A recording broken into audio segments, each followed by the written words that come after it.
Hello everyone, कैसे हैं आप लोग। मैं गौरव पाटीदार आप सभी का स्वागत करता हूं एक बार फिर से आपके अपने चैनल प्रोजेक्ट एक्स पर। चलिए, हमने कल तक देखा था, हमने motion chapter class 9th motion chapter की शुरुआत कर दी थी, ठीक है। और उसके बाद हमने पढ़ा था मोशन चैप्टर में डिस्टेंस डिस्प्लेसमेंट भी पढ़ लिया, ठीक है। उसके बाद अब हम आए हैं स्केलर और वेक्टर क्वांटिटी के ऊपर, स्केलर और वेक्टर क्वांटिटी के ऊपर, ठीक है। तो इसमें कुछ भी नहीं है, स्केलर और वेक्टर। कल हम आपको एक बात मैंने डायरेक्शन बता चुका हूं, ओके। तो मैंने डिस्टेंस देखा था और डिस्प्लेसमेंट देखा था। मैंने बोला था डिस्टेंस जो है वो स्केलर क्वांटिटी है और जो डिस्प्लेसमेंट है वो वेक्टर क्वांटिटी है। ये बात आपको समझ में आ गई थी। तो चलिए, स्केलर और वेक्टर की बात करें तो स्केलर वो क्वांटिटीज जिनका सिर्फ मैग्नीट्यूड होता है, ना तो कोई डायरेक्शन होती है। कोई भी डायरेक्शन जिनकी नहीं होती है उनका सिर्फ मैग्नीट्यूड होता है। और मैग्नीट्यूड तो हर किसी के पास है, क्योंकि मैंने बताया था मैग्नीट्यूड क्या बताता है, क्वांटिटी का साइज, क्वांटिटी का साइज बताता है। जैसे मैंने बोला कि आपका वजन क्या है 5 किलोग्राम, तो ये क्या हुआ, मैग्नीट्यूड हुआ। मैंने ऐसा बोला कि आप चले 5 मीटर, अगर आप चले 5 मीटर या 4 मीटर आप चले, ठीक है। तो 4 मीटर क्या है, ये क्या है, मैग्नीट्यूड है। मतलब जितना आप चले उसकी क्वांटिटी बता रहा है, ठीक है। ये जितना आप चले उसकी क्वांटिटी बता रहा है, ये जितना आपका वजन है उसकी क्वांटिटी बता रहा है, ठीक है। मतलब उस क्वांटिटी को, मतलब उसका साइज बता रहा है, आपका साइज बता रहा है, आप जितना चले उसका साइज बता रहा है, ठीक है। तो ये हुआ मैग्नीट्यूड, ठीक है, ये हुआ मैग्नीट्यूड, ओके। ये मैग्नीट्यूड हुआ। तो सर डायरेक्शन क्या, जैसे कभी भी आप मोशन करते हो, ओके, तो या तो पर्टिकुलर डायरेक्शन की बात कर सकते हो आप, क्योंकि आप किसी को इंडिकेट करते हो कि अगर आपसे आपका दोस्त पूछता है किधर हो, तुम किधर हो, मैं यहाँ हूँ, तुम किधर हो, तो आप जैसे कुछ इंडिकेशन देते हो ना कि 5 किलोमीटर ईस्ट में हूँ, इस तरीके से, ओके। तो यही होता है अपना डायरेक्शन दिखाना। इसी तरीके से डायरेक्शन दिखाई जाती है। तो स्केलर को हम क्या बोलेंगे,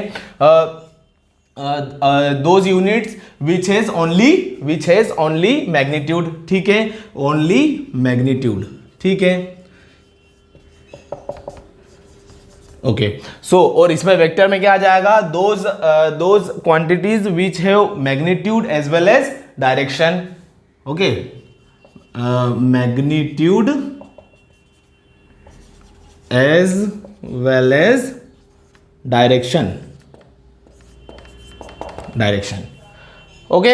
सो मैग्नीट्यूड और डायरेक्शन दोनों हो तो वो होता है वेक्टर, और जिसमें सिर्फ मैग्नीट्यूड हो वो होता है अपना स्केलर। तो एग्जांपल ले लेते हैं। अगर आपने बोला है कि राम ने मोशन किया है, ठीक है, तो राम ने मोशन किया 3 किलोमीटर, तो ये क्या आपने बताया, आपने सिर्फ इतना सेंटेंस बोला कि राम ने 3 किलोमीटर मोशन किया, ठीक है। तो 3 किलोमीटर मोशन किया मतलब क्या, ये स्केलर क्वांटिटी हुई, तो ये आपने, ठीक है। और अगर मैं इसी को ऐसा बोल दूं कि राम ने 2 किलोमीटर मोशन किया है ईस्ट में, ठीक है, इन ईस्ट में, तो यहाँ पे आपने डायरेक्शन भी मेंशन की है कि हाँ भैया ईस्ट में चला है वो बंदा। तो ये कौन सी क्वांटिटी हुई, वेक्टर क्वांटिटी हुई। मतलब क्या, यहाँ से एक चीज आपको और समझना चाहिए कि ये किसकी बात कर ली, यहाँ पे कोई डायरेक्शन नहीं बताई, तो ये मैंने किसकी बात करी, ये किसकी बात करी, डिस्टेंस की, ठीक है। और यहाँ पे मैंने आपको डायरेक्शन भी मेंशन कर दी है, तो यहाँ पे मैंने किसकी बात करी है, यहाँ पे मैंने बात करी है डिस्प्लेसमेंट की। जैसे हमारा कल का एग्जाम्पल था, ठीक है, ये एग्जाम्पल था, ऐसा गया और ऐसा गया। अब मेरे को एक बात बताओ, मैंने बोला डिस्प्लेसमेंट एक वेक्टर क्वांटिटी है, तो ये डिस्प्लेसमेंट था हमारा, और ये था एरो, मतलब इधर ईस्ट में, तो ईस्ट में मोशन किया था उसने। तो मेरे को एक बात बताओ कि डिस्टेंस क्या वेक्टर क्वांटिटी हो सकती है, डिस्टेंस की आप डायरेक्शन बता सकते हो, नहीं बता सकते हो, क्यों, क्योंकि चेंज हो रही है।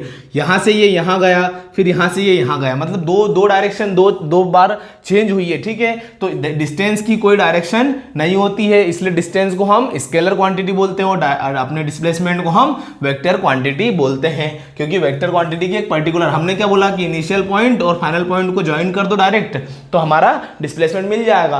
तो डायरेक्ट भाई इनिशियल से फाइनल की तरफ एरो बना दिया, तो अब वो फाइनल की तरफ जो भी एरो, फाइनल की तरफ जो भी डायरेक्शन जा रही है वो हो जाएगी हमारी डायरेक्शन ऑफ डिस्प्लेसमेंट। समझ में आ रही बात। तो इसलिए बोलते हैं कि डिस्प्लेसमेंट एक वेक्टर क्वांटिटी और डिस्टेंस एक हमारा स्केलर क्वांटिटी है। तो चलिए, ये हुआ स्केलर और वेक्टर, ठीक है, जिसमें मैग्नीट्यूड हो, सिर्फ मैग्नीट्यूड हो, वो हुआ हमारा स्केलर, जिसमें magnitude as well as direction वो हुआ हमारा वेक्टर। कुछ क्वेश्चन देख लेते हैं डिस्टेंस और डिस्प्लेसमेंट के ऊपर। तो एक बात ध्यान रखना, ये तीनों ही क्वेश्चन में आपको डिस्टेंस और डिस्प्लेसमेंट पता लगाना है।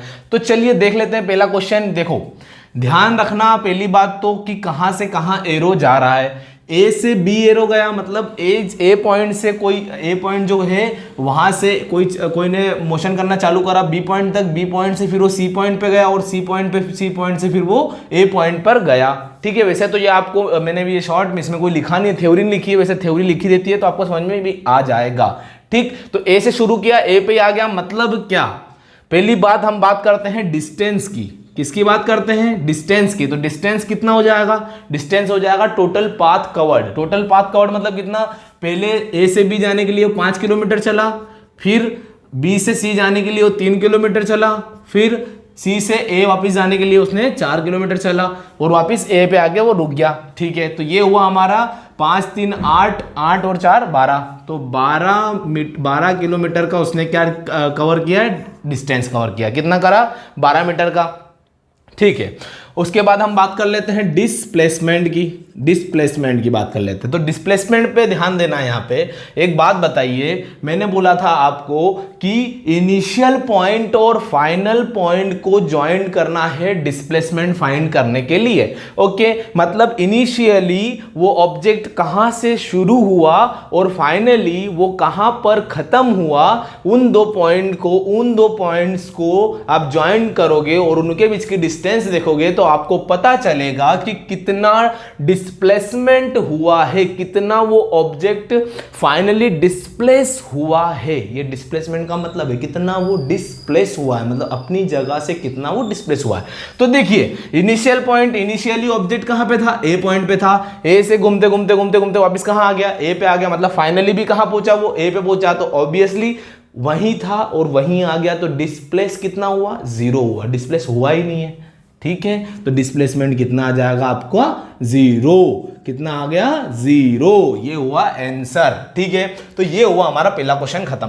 अब बात कर लेते हैं दूसरे क्वेश्चन की।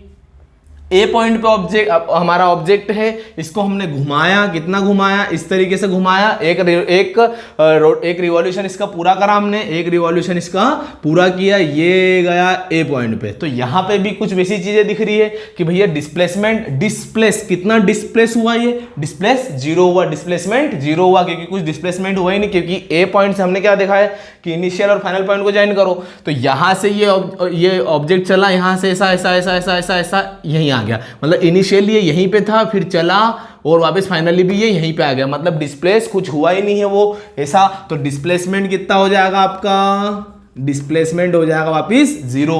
यहां पे डिस्टेंस की बात करें तो डिस्टेंस क्या हो जाएगी? डिस्टेंस अगर आपको सर्कल आपने पढ़ा है तो सर्कल की सर्कमफेरेंस का फॉर्मूला पता होगा, 2πr। सर्कमफेरेंस मतलब क्या कि ये जो बॉर्डर की जो डिस्टेंस होती है ना, पूरी एक राउंड की जो पूरी डिस्टेंस होती है, एक राउंड अगर आप लगाओगे तो आप कितना चलते हो?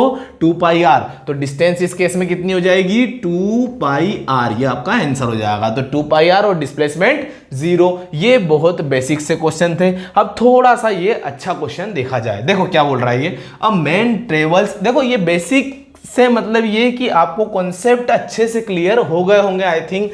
ओके, तो डिस्प्लेसमेंट कहां से आया है? डिस्प्लेस मतलब बॉडी कितना डिस्प्लेस, ऑब्जेक्ट कितना डिस्प्लेस हो रही है। ठीक है, तो क्वेश्चन की बात कर लेते हैं। A man travels a distance of 1.5 मतलब 1.5 मीटर टूवर्ड्स ईस्ट। मतलब ईस्ट किधर है? ईस्ट इधर, ठीक है, ऊपर नॉर्थ, नीचे साउथ, इधर ईस्ट, इधर वेस्ट। ठीक है, तो ईस्ट में इसको ले जाते हैं, कितना चलवा दें?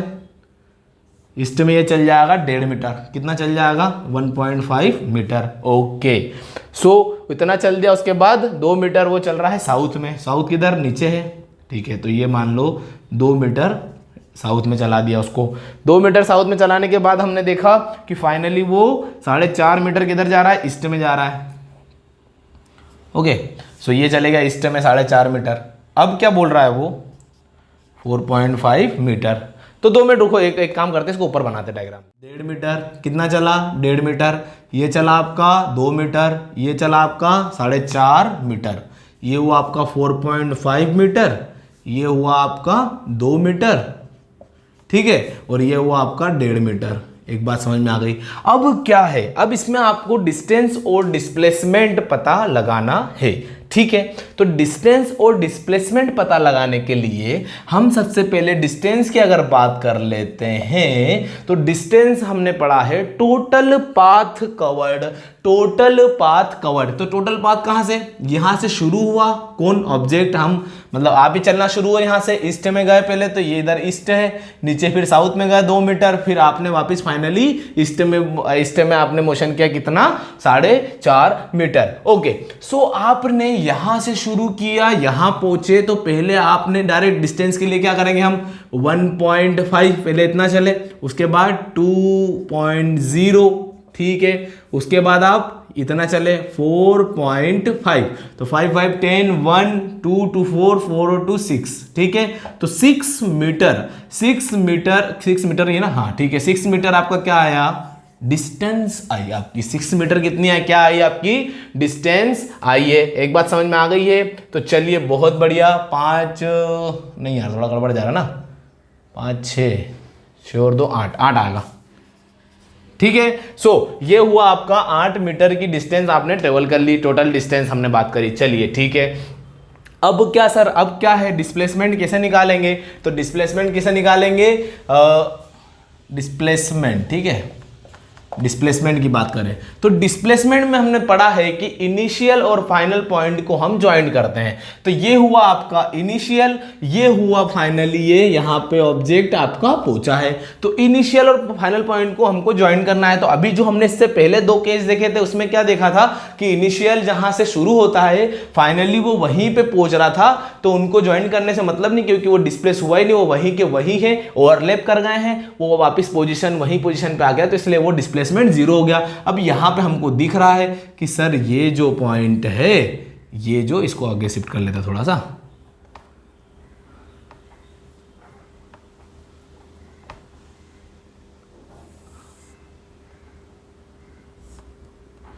ठीक है, ठीक, तो ये आपका आ जाएगा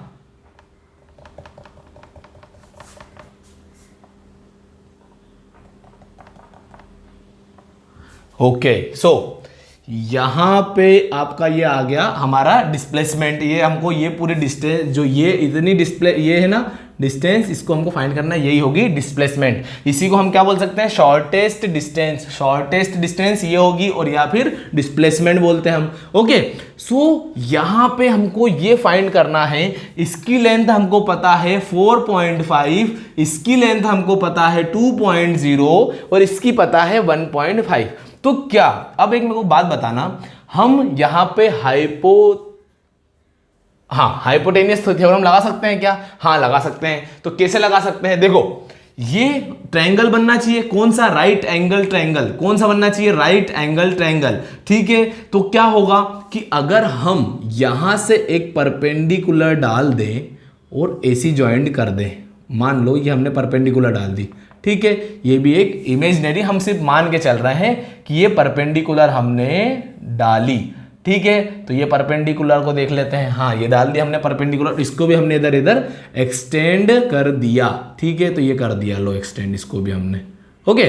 सो इसको भी हमने एक्सटेंड कर दिया, और ये देखो अब क्या हो रहा होगा, अब हम निकाल सकते हैं, ये यहां पे हमको मिल जाएगा राइट एंगल, ये हमको मिल जाएगा आपका कौन सा वाला, ABC। ABC एक राइट एंगल ट्रायंगल दिख रहा है, हाँ जी दिख रहा है। तो ABC एक राइट एंगल ट्रायंगल है, और ये 2 मीटर इसकी लेंथ है, ठीक है, 2.0 मीटर ये इसकी।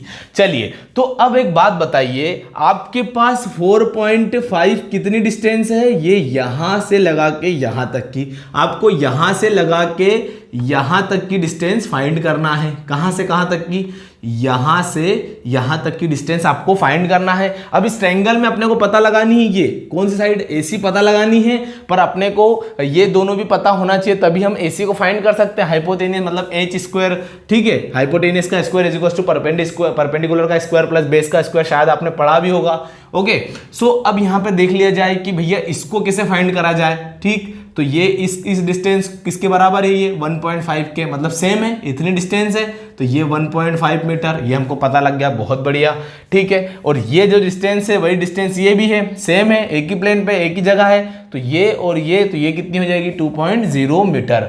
बात समझ में आ गई होगी। तो ये डिस्टेंस आ गई, ये डिस्टेंस पूरी आ गई हमारे पास, तो क्या हम ये निकाल सकते हैं। ओके, हमको ए बी पता चल गया है, हमको बी सी पूरा पता चल गया है, तो हम क्या ए सी निकाल सकते हैं? यस, ऑब्वियस, निकाल ही सकते हैं। ठीक है, तो कैसे निकाले, तो देखिए अब क्या हो रहा है, पहले तो इनको हम एड ऑन कर दें, 1.5 और 4.5 कितना हो जाएगा 6, कितना हो जाएगा 6 हो जाएगा। ठीक है, तो 6 मीटर ये टोटल डिस्टेंस हो गई, कितनी 6 मीटर की, ये टोटल डिस्टेंस कितनी हो गई आपकी 2 मीटर की, आपको ये निकालना है। तो देख लेते हैं, वापस लगा देते हैं, H square is equal to perpendicular का स्क्वायर प्लस बेस का स्क्वायर, तो H square is equal to perpendicular आपकी कितनी है, परपेंडिकुलर है 2, तो 2 का स्क्वायर प्लस 6, बेस कितना है 6 है, 6 का स्क्वायर। ओके, सो अब देख लेते हैं, H square is equal to 4 plus 36, what is it 40। ठीक है, 36 और 4 40 एच स्क्वायर।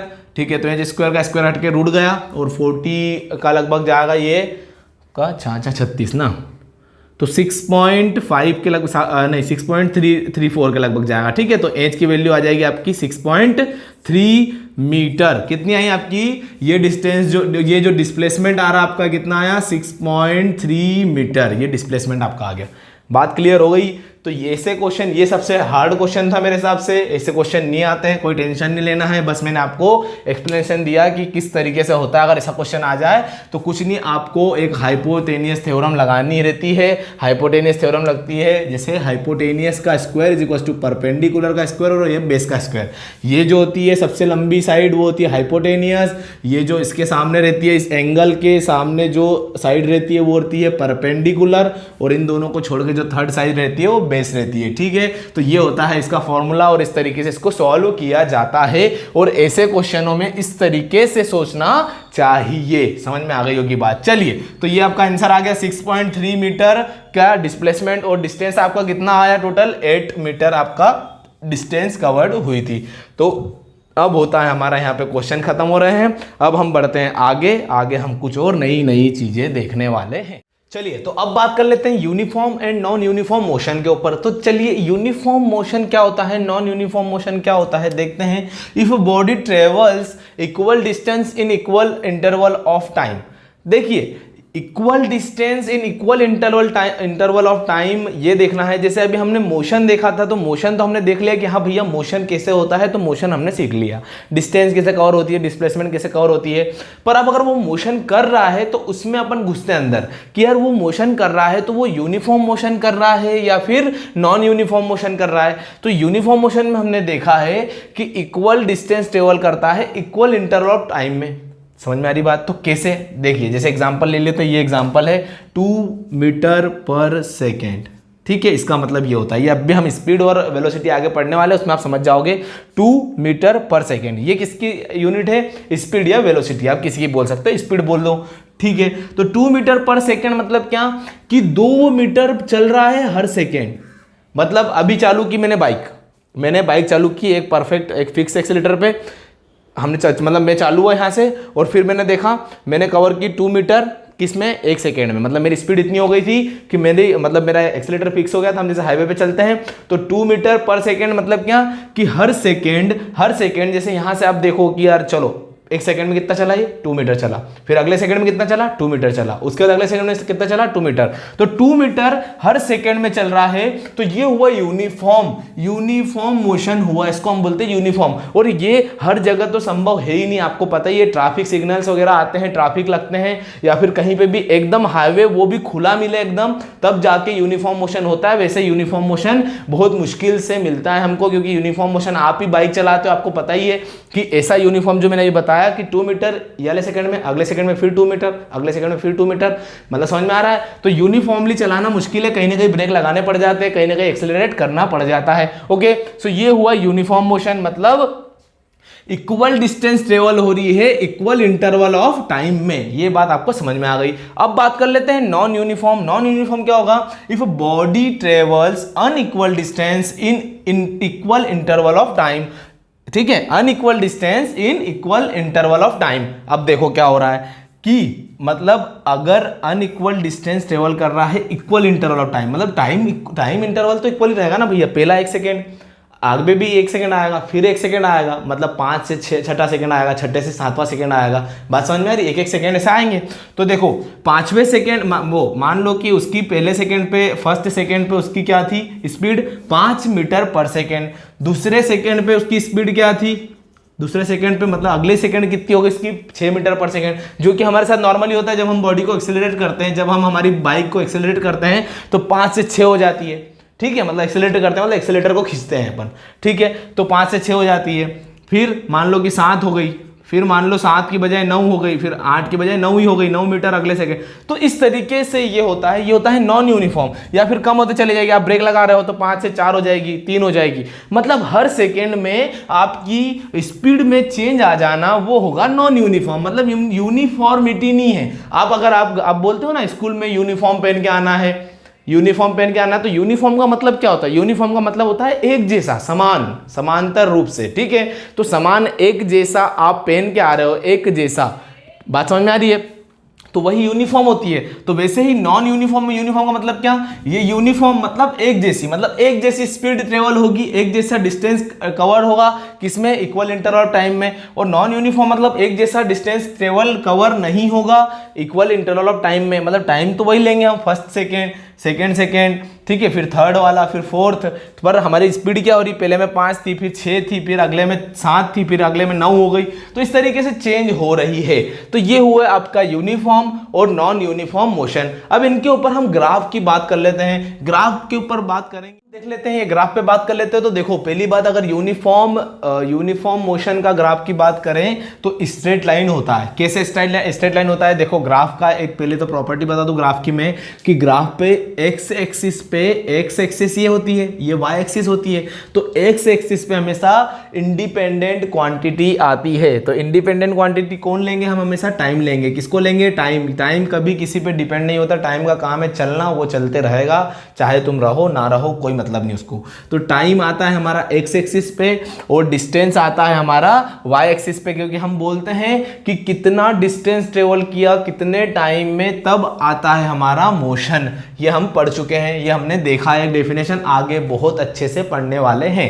तो याद रखना है कि यूनिफॉर्म, ये आगे और एक बार पढ़ेंगे ग्राफ, टेंशन मत लो, पूरा पढ़ने के बाद और ग्राफ पढ़ेंगे। बस मैं आपको बता देता हूं डायरेक्ट कि ये स्ट्रेट लाइन होती है और ये होती है यूनिफॉर्म मोशन की ग्राफ। नॉन यूनिफॉर्म की बात करें तो ये इस तरीके से कर्व्ड होता है, या फिर इसको एक्सेलरेटेड मोशन भी बोल सकते हैं, ठीक है। हमने पढ़ा था, हमने जैसे देखा था कि यार 5 से फिर 6 हो गई, 6 से 7 हो गई, 7 से 8 हुई, 8 से 9, इस तरीके से बढ़ रहा था, एक्सिलरेट हो रहा था। तो ये हुआ नॉन यूनिफॉर्म, एक कर्व्ड ग्राफ आता है और इसका स्ट्रेट लाइन ग्राफ आता है। ये दो चीजें हुई बच्चों वाली, और इसको हम अच्छे डिटेल्ड पढ़ने वाले हैं आगे चैप्टर के एंड में। सारे ग्राफ आएंगे, ये एक नहीं, इसे न जाने ये दो नहीं, बहुत सारे ग्राफ आएंगे, आपके फंडे क्लियर हो जाएंगे।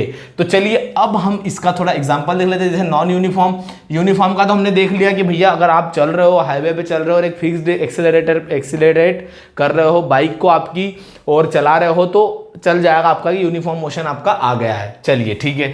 पर सर नॉन यूनिफॉर्म का आप एग्जांपल नॉन यूनिफॉर्म का तो सिंपल है, जनरली आप जो करते हो नॉन यूनिफॉर्म मोशन ही करते हो, कभी भी आप यूनिफॉर्म कर ही नहीं पाते हो।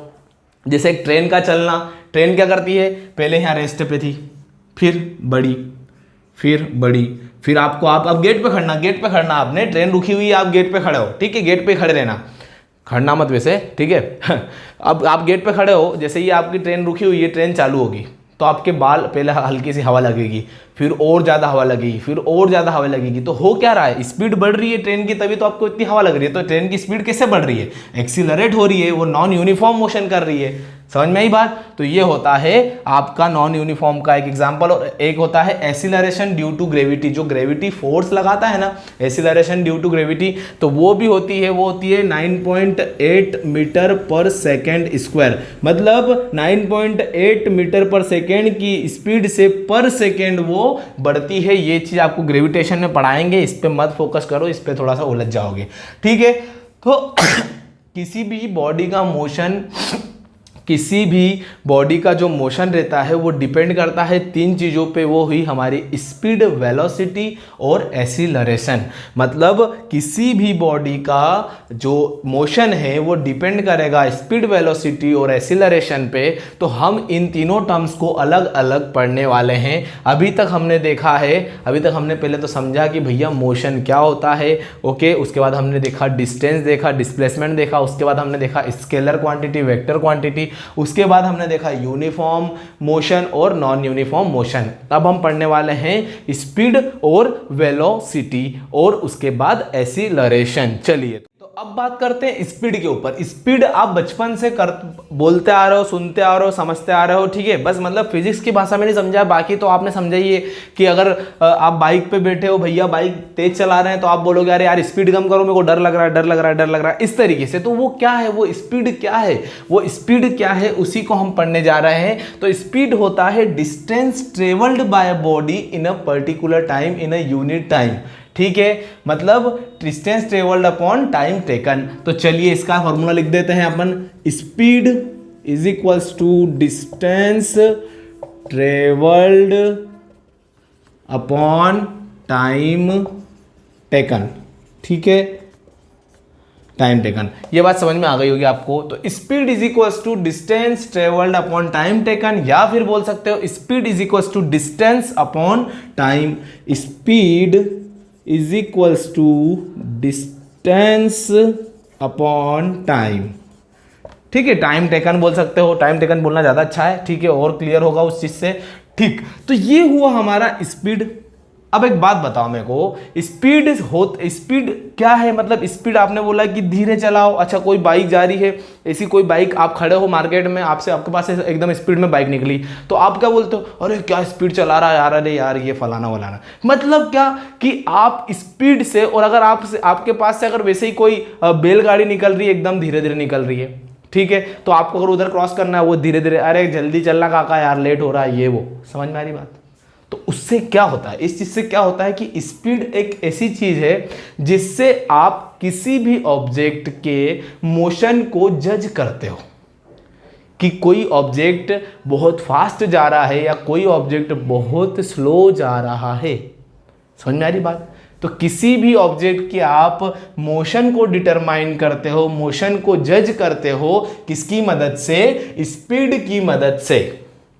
और ये करते आ रहे हो आपकी प्रैक्टिकल लाइफ में, आपकी डेली लाइफ में आप करते आ रहे हो, ठीक है। बस वही आपको मैंने बताया। तो बस इसका एक फॉर्मूला होता है प्यारा सा, वो होता है डिस्टेंस अपॉन टाइम। तो डिस्टेंस मतलब क्या, यूनिट अगर अपन बनाएं तो मीटर, और टाइम अपन किस में लेते हैं, सेकेंड। तो मीटर पर सेकेंड हुई इसकी यूनिट। ये हुई यूनिट, कौन सी unit, SI unit, international system unit, okay. तो ये एसआई यूनिट हुई मीटर पर सेकेंड। अगर इसी में बात करें कि सर अगर हम बड़े स्केल पे बात करें, मान लो ट्रेन की स्पीड की बात कर रहे हैं, तो वो हम किलोमीटर में बात करेंगे। तो उसको मीटर को किलोमीटर में अगर आप करोगे तो ये हवा जो सेकेंड है उसको हावर में ले जाना पड़ेगा, किस में ले जाना, आवर में ले जाना पड़ेगा आपको। तो किलोमीटर पर आवर, मतलब जब बड़े स्केल पे बात करोगे आप तब किलोमीटर पर आवर और मीटर पर सेकेंड। और अगर इसको और छोटे लेवल पे बात करना है और छोटी स्केल पे स्पीड पे बात करना है तो सेंटीमीटर पर सेकेंड। बात समझ में आ रही है। एसआई यूनिट जब तक कुछ नहीं बोला जाए, हमको क्वेश्चन में एसआई यूनिट के अकॉर्डिंग चलना है। बात समझ में आ रही है। एसआई यूनिट हमारी है मीटर पर सेकेंड। और अगर बड़े स्केल पे बात कर रहे हैं और उसने अगर बड़े स्केल में आंसर पूछा है या फिर एमसीक्यू टाइप क्वेश्चन दिया है और उसने बड़े स्केल पे मतलब उसकी यूनिट अगर किलोमीटर पर आवर में दी हुई है तो फिर किलोमीटर पर आवर में लेना है। और सेंटीमीटर पर सेकेंड, सेंटीमीटर जब बहुत छोटे स्केल पे, इस वजह से इसके क्वेश्चन आते ही नहीं जहां तक। चलिए, तो ये हुआ आपका स्पीड का फॉर्मूला और उसकी यूनिट। तो अगर आपको मैं क्वेश्चन बोल दूं कि भैया एक बाइक है, एक बाइक नहीं एक ट्रेन है जो कि 100 किलोमीटर चलती है कितने घंटे में, 4 घंटे में। कितने घंटे में, 4 घंटे में। मान लो कि कोई ट्रेन है जो कि 100 किलोमीटर्स का डिस्टेंस ट्रेवल कर रही है, कितने टाइम में? 4 घंटे में। तो इसकी स्पीड आप बता सकते हो? तो हाँ जी सर बता सकते हैं। कैसे बताओगे? Speed is equals to distance upon time. Speed is equals to distance कितना है? 100, टाइम कितना लगा? 4 घंटे का, यूनिट किलोमीटर अपॉन और, ठीक है। तो 25 चौक 100, मतलब कितना बचा? 25 किलोमीटर पर आवर इसकी स्पीड आ गई। ट्रेन है, ट्रेन की स्पीड इतनी कम होती नहीं है वैसे, ठीक है। तो ट्रेन की जगह आप आपकी बस बना लेना, कोई दिक्कत नहीं, बाइक बना लेना। ओके, सो ये चीज आपको समझ में आ गई है। 25 किलोमीटर पर आवर मतलब क्या कि इसकी एक एवरेज स्पीड उसने निकाल दी। अगर इसने बोला है कि 100 किलोमीटर अगर चला है 4 घंटे में, तो उसकी स्पीड ये हो जाएगी, मतलब 25 किलोमीटर। इसको देखो, इसको समझते हैं अपन, वापिस आंसर से अपन क्वेश्चन पे जाते हैं। जैसे 25 किलोमीटर पर आवर, ये आपका आंसर आया। बात समझना, ध्यान से समझना इसको अगर समझ गए तो कॉन्सेप्ट क्लियर हो जाएंगे। मतलब इस चीज का मतलब क्या होता है पता है? 25 किलोमीटर 1 घंटे में, ठीक है। मतलब यहां से अपन एक नंबर लाइन बनाते हैं, ठीक है। ठीक, तो देखो हो क्या रहा है, वो बोल रहा है 25 किलोमीटर। इस चीज का मतलब होता है 25 किलोमीटर हर घंटे। हर घंटे मतलब 1 घंटा। तो 1 घंटे में ये 1 आवर, फिर 1 आवर, फिर 1 आवर, ठीक है, फिर 1 आवर। 4 घंटे की बात हुई है। तो 25 किलोमीटर हर घंटे, तो यहां भी 25 किलोमीटर चलेगा, यहां भी 25 किलोमीटर चलेगा, यहां भी 25 किलोमीटर चलेगा, यहां भी 25 किलोमीटर चलेगा। इस टर्म का मतलब ये हुआ। अब आप इसको जोड़ोगे तो वापस क्वेश्चन बन जाएगा। कैसे बन जाएगा? टोटल टाइम कितना हो गया? 1 2 3 4 घंटे। टोटल डिस्टेंस कितनी हुई? 25 25 50, 50 25 75, 75 25 100 किलोमीटर। बात समझ में आई? वही क्वेश्चन आ गया, 100 किलोमीटर 4 घंटे। इस तरीके से इस आंसर का मतलब ये हुआ, ये आंसर का मतलब ये हुआ, और इसी से वापस आपका बन जाएगा क्वेश्चन, ठीक है। तो इस तरीके से ये होता है। अब हमने यहां पे देख ली, इसकी यूनिट भी देख ली, ये सारी चीजें हमने देख ली है। स्पीड, तो स्पीड क्या है? स्पीड एक वेक्टर है या स्पीड एक स्केलर है? बताओ। तो स्पीड एक स्केलर क्वांटिटी है। वो कैसे है ये आपको समझ में आना चाहिए। स्पीड का हमने फॉर्मूला जो बताया है आपको, वो है distance upon time, distance travelled upon time. तो मैंने यहाँ डिस्टेंस की बात की है, और डिस्टेंस आपको पता है बहुत अच्छे से कि एक स्केलर क्वांटिटी है। स्केलर क्वांटिटी है कौन? डिस्टेंस। तो हमारी स्पीड भी क्या हो जाएगी? स्पीड भी हमारी स्केलर क्वांटिटी हो जाएगी। ये चीज से आप सहमत हो? तो चलिए अब बढ़ते हैं आगे। देखो, स्पीडोमीटर होता है, उसके बाद आपका होता है ओडोमीटर। तो स्पीडोमीटर, स्पीड को अगर मेजर करना हो तो कौन किसकी बात करेंगे हम? स्पीडोमीटर की। किसकी बात करेंगे? स्पीडोमीटर की। जो आपकी बाइक में डायल में लगा रहता है ना, जिसपे आप कांटा चलता है आपका, वो स्पीडोमीटर है। आपकी स्पीड को शो करता है, वो उसको बोलते हैं स्पीडोमीटर। और जो बीच में सा रिंग चलते रहता है ना, जिसमें किलोमीटर्स बताते हैं, वो होता है ओडोमीटर। ओडोमीटर डिस्टेंस ट्रेवल को मेजर करता है। बात समझ में आ रही है? डिस्टेंस को मेजर कौन करता है? ओडोमीटर। और स्पीड को मेजर कौन करता है? स्पीडोमीटर। ये हुए आपका स्पीड यहाँ पे खत्म। अब स्पीड में भी नए अलग अलग टाइप है। जैसे हमने यूनिफॉर्म, नॉन यूनिफॉर्म पढ़ा था, तो वो भी उस टाइप के अलग अलग भाई की। यूनिफॉर्म अगर चल रही है बाइक तो वो उसकी स्पीड यूनिफॉर्म स्पीड होगी, नॉन यूनिफॉर्म चल रही है तो नॉन यूनिफॉर्म। एवरेज स्पीड, तो ये 3-4 टर्म्स और हैं स्पीड के अंदर, ये पढ़ेंगे। उसके बाद हम वेलोसिटी पे जाएंगे। उलझना है नहीं, बात समझ में आ रही है? उलझना है नहीं, कॉन्सेप्ट क्लियर रखें। और समझ में नहीं आए तो बैक करके एक बार फिर से देख लें। फिर भी नहीं आए तो बिल्कुल कमेंट करें, मैं अलग से वीडियो बना दूंगा। So thank you so much यहां तक के लिए। आगे मिलते हैं कल के लेक्चर में, और बाय बाय, और लाइक शेयर एंड सब्सक्राइब।